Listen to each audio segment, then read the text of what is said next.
बिस्मिल्लाहिर्रहमानिर्रहीम। मेरे मोहतरम भाइयों और मेरी प्यारी बहनों, अस्सलामु अलैकुम। कुरान पाक की ये सूरत बहुत मुख्तसर लेकिन इंतहाई ताकतवर है। इसी तरह ये वजीफ़ा जो आज मैं आपके लिए लेकर आई हूँ, इंतहाई मुख्तसर लेकिन ताकतवर वजीफ़ा है। औलाद देना या ना देना ये सिर्फ मेरे रब के इख्तियार में है। इंसान के इख्तियार में सिर्फ उस रब से मदद मांगना और ज़ाहिरी असबाब हैं। औलाद का ना होना एक बहुत बड़ी आजमाइश है।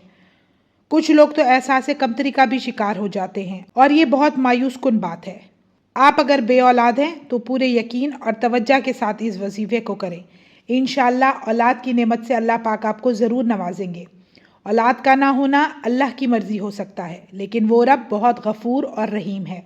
लिहाजा इस वजीफे को ज़रूर आजमाएं और इसको पढ़कर अल्लाह पाक से अपने लिए लाजमी दुआ करें। आपकी दुआ यकीनन अल्लाह के दरबार में कबूल होगी और अल्लाह आपको औलाद की नेमत से ज़रूर नवाजेगा।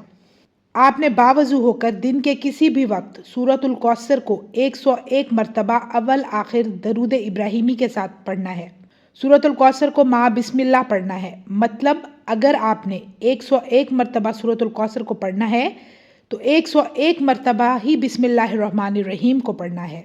बिस्मिल्लाहिर्रहमानिर्रहीम। इन्ना आतोइना कल कौसर फसल्ली लिरब्बिका वनहर इन्ना शानियाका हुवल अब्तर। फिर बिस्मिल्लाहिर्रहमानिर्रहीम इन्ना आतोइना कल कौसर। इसी तरह से आपने पढ़ना है और हर बारी सूरत कौसर के साथ बिस्मिल्लाहिर्रहमानिर्रहीम को मिलाकर पढ़ेंगे और फिर अल्लाह के हजूर खलूस नियत के साथ दिल की गहराइयों के साथ दुआ करनी है। मेरी अल्लाह पाक से दुआ है कि वो मेरे तमाम बे औलाद बहन भाइयों को औलाद की नेमत से नवाजे और जिनको अल्लाह पाक ने औलाद की नेमत से नवाजा है उनके औलाद को नेक साले और अपने वालिदैन की आंखों की ठंडक बनाए। तो व्यूअर्स, मुझे दीजिए इजाज़त। इंशाल्लाह मैं फिर हाजिर होंगी। अपना ढेर सारा ख्याल रखिएगा, दुआ में याद रखिएगा। अल्लाह हाफिज़।